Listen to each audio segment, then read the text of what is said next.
Jangan lupa untuk subscribe YouTube channel Metro TV News dan nyalakan notifikasinya.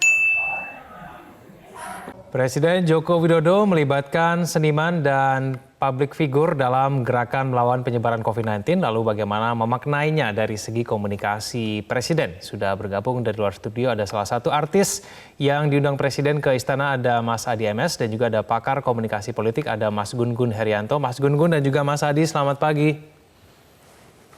Selamat pagi, Mas. Ya, saya ke Mas Adi dulu. Mas Adi kemarin kan ikut dalam pertemuan bersama dengan Presiden Joko Widodo. Itu apa sih yang disampaikan dalam pertemuan tersebut, Mas Adi?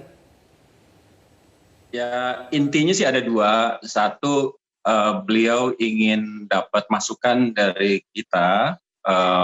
Kan kita beragam ya, ada artis penyanyi, ada pemusik, ada dari film, dari macam-macam lah gitu ya, seniman gitu.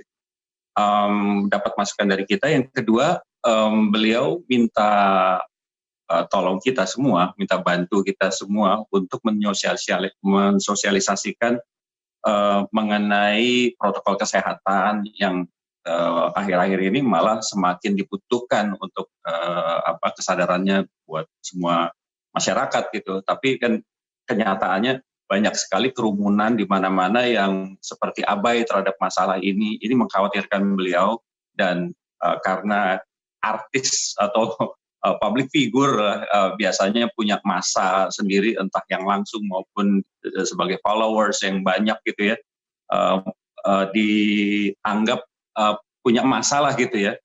Itu beliau minta tolong untuk disosialisasikan di mereka gitu. Oke, Mas Adi sendiri menanggapi mengenai permintaan Presiden tersebut seperti apa, Mas Adi? Ya, tentunya menggembirakan karena jadi ada saluran komunikasi. Kan ini bukan hanya dengan seniman, artis dan sebagainya ya, tetapi beliau kan bikin atau buka komunikasi ini dengan semua pihak. Saya kadang-kadang melihat dari kalangan guru, kalangan UKM, segala macam, macam-macam lah. Nah, sekarang giliran kami dari seniman, saya terus terang bawa kepentingan musisi-musisi saya, atau jadi musisi kan ada orkestra, musisi orkestra itu kan banyak, berapa orkestra di Indonesia ada. Dan mereka sekarang amat sangat terpukul karena nggak bisa ngapa-ngapain, nggak boleh konser kan, kalau konser kan berkerumun, bahaya. Dan kita nggak tahu sampai kapan.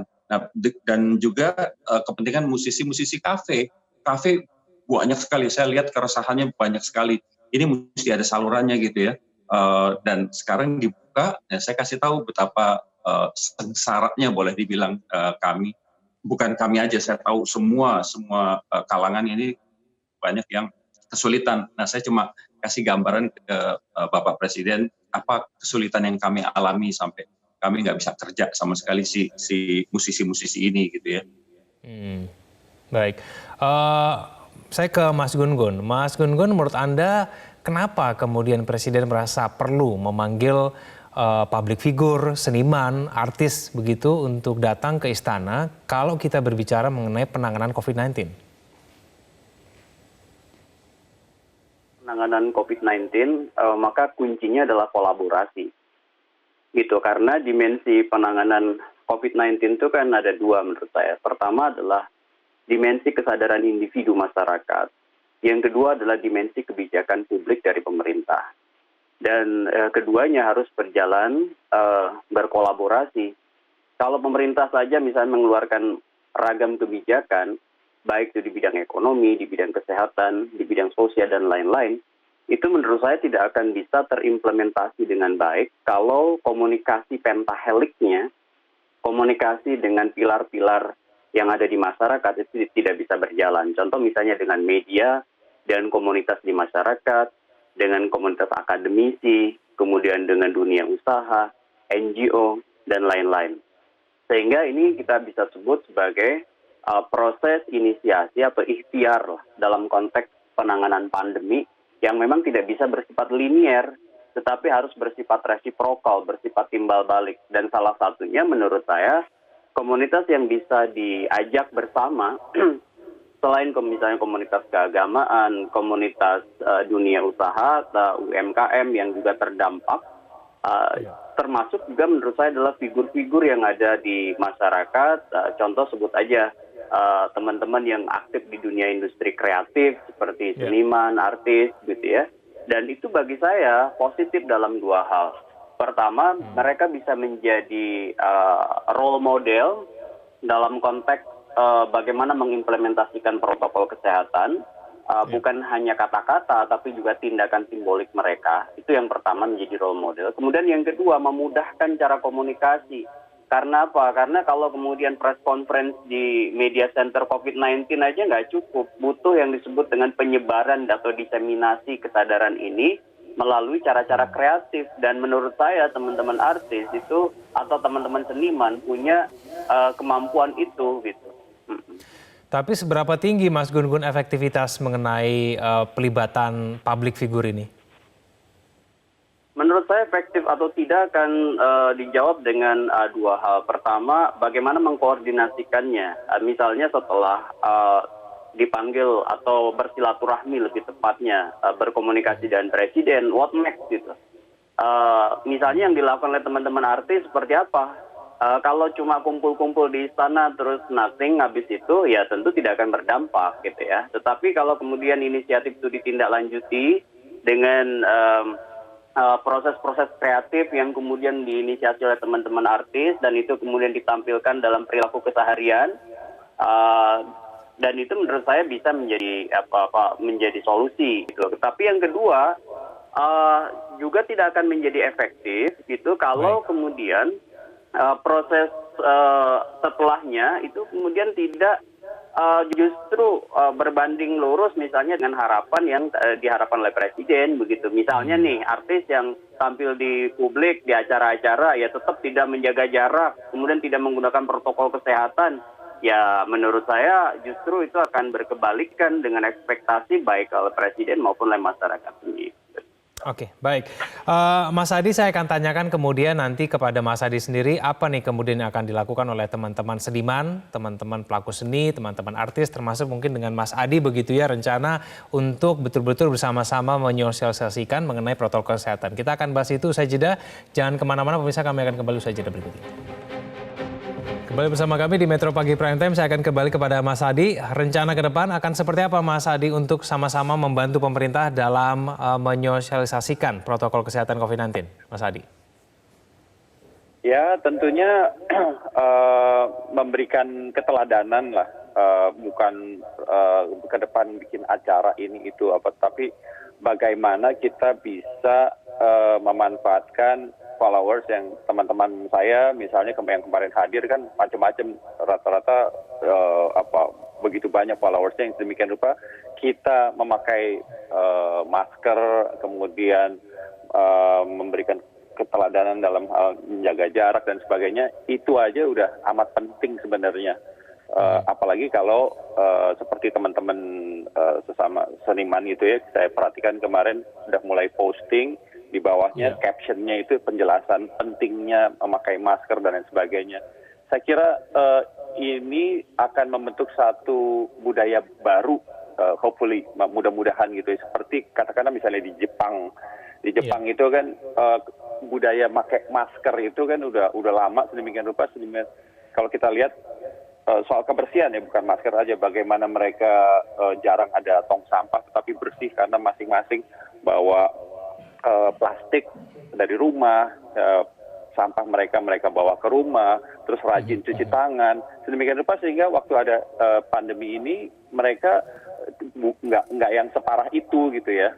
Nah ini mudah-mudahan dengan bantuan rekan-rekan public figure lainnya akan menjadi satu budaya baru ya, misalnya pakai masker gitu ya. Ya kecuali pada saat nyanyi, pada saat makan, pada saat wawancara ya tentunya masker dibuka ya, tetapi umumnya ya pakai masker ya. Oke, Mas Adi, tapi sifat kerjasama ini partisipasi atau endorsement, Mas Adi? Endorsement maksudnya seperti apa ya? Ada timbal balik yang kemudian diberikan dari pemerintah kepada artis dalam bentuk tertentu mungkin, Mas Adi? Nggak ada. Saya jamin nggak ada. Saya sebenarnya bukan dari zaman presiden yang sekarang, dari zaman dulu kalau ada apa dari pemerintah gitu yang kiranya saya bisa bantu gitu ya. Kenapa tidak? Jadi istilahnya kalau sekarang kan sering buzzer, RP apa-apa gitu. Saya demi Tuhan nggak terima apa-apa.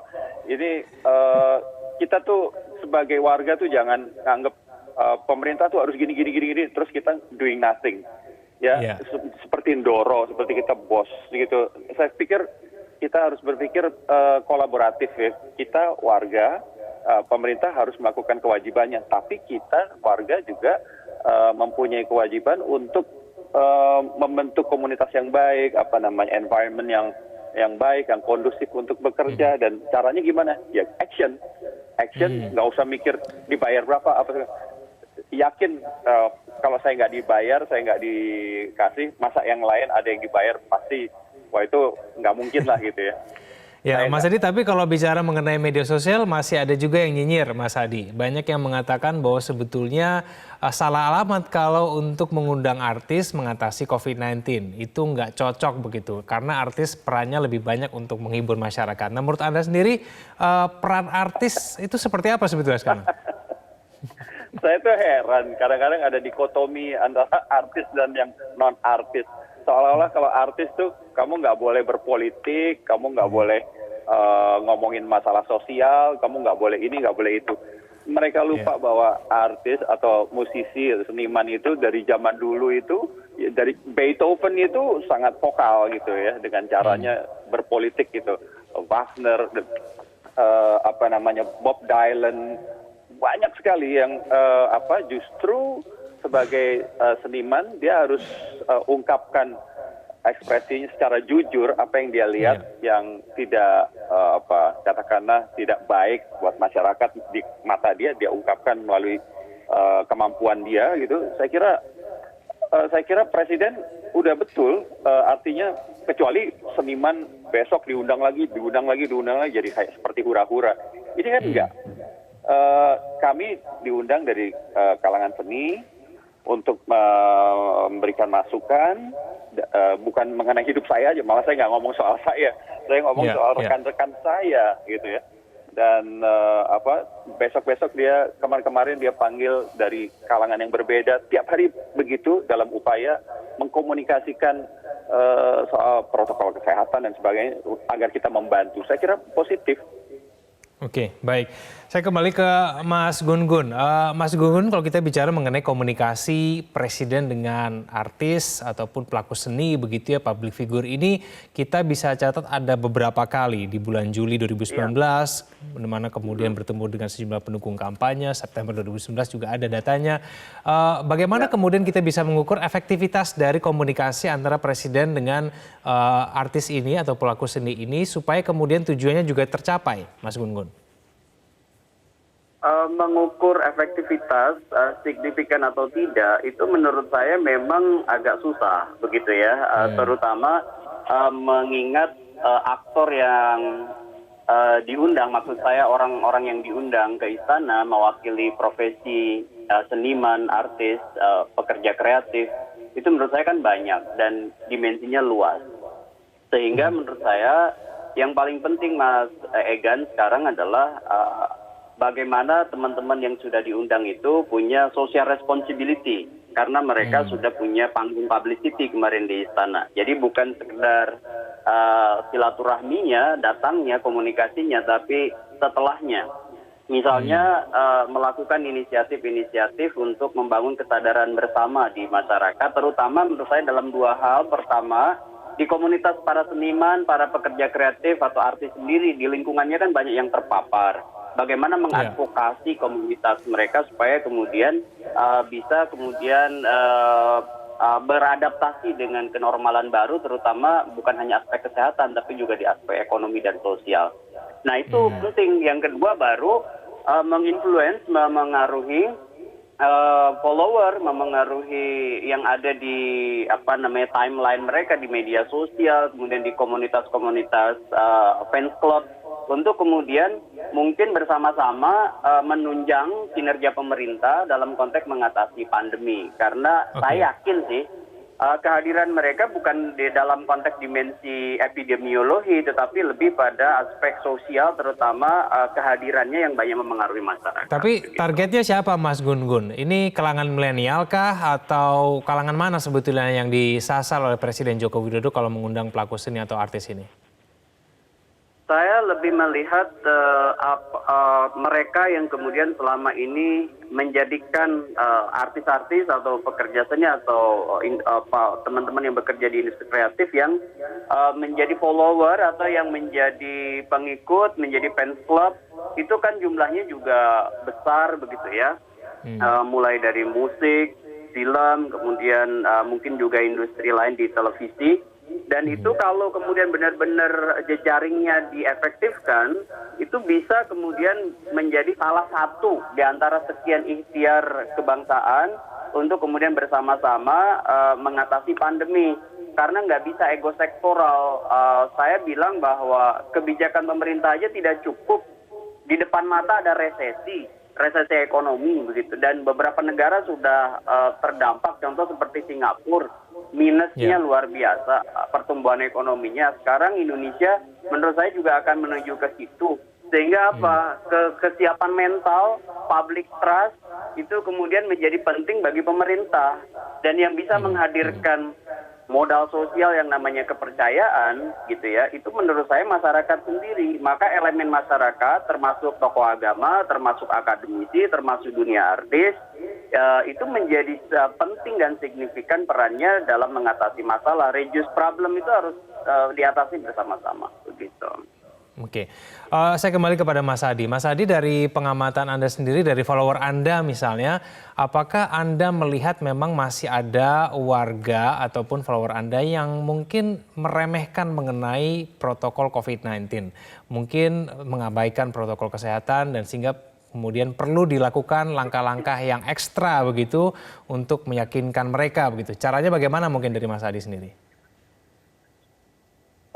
Saya tidak bisa mengatakan follower saya ya, karena nggak mungkin saya bisa memantau follower saya bagaimana kehidupan mereka sehari-hari.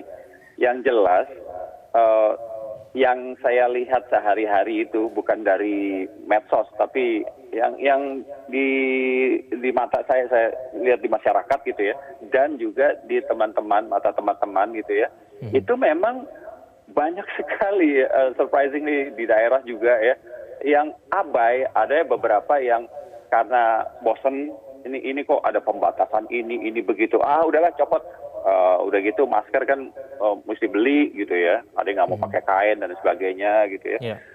Ada yang mengatakan itu konspirasi ini, konspirasi itu. Nah, sampai begitu dia lihat tetangga depan atau samping mulai kena COVID meninggal, baru beberapa teman ada yang akhirnya mulai concern soal ini gitu ya. Nah, ini semua pemandangan sehari-hari yang memprihatinkan. Saya khawatir juga gitu ya. Hubungannya dengan followers, ya pemandangan itu bukan di followers tapi di mata sekali lagi ya, di sehari-hari gitu. Nah, ke followers, bagaimana kita, ya itu tadi kembali yang saya katakan tadi, kita sampaikan dengan caption kita atau dengan foto kita pakai masker dan lain sebagainya, sehingga menimbulkan kebiasaan baru gitu ya. Jadi kalau dulu kan orang pakai masker, kenapa dia sakit gitu ya. Ini jadi merupakan satu budaya baru yang orang bilang new normal ya, salah satunya budaya baru ini gitu ya. Pakai masker tuh adalah satu keseharian gitu ya, kalau kita nggak lagi ngomong atau makan atau itu ya, nyanyi gitu.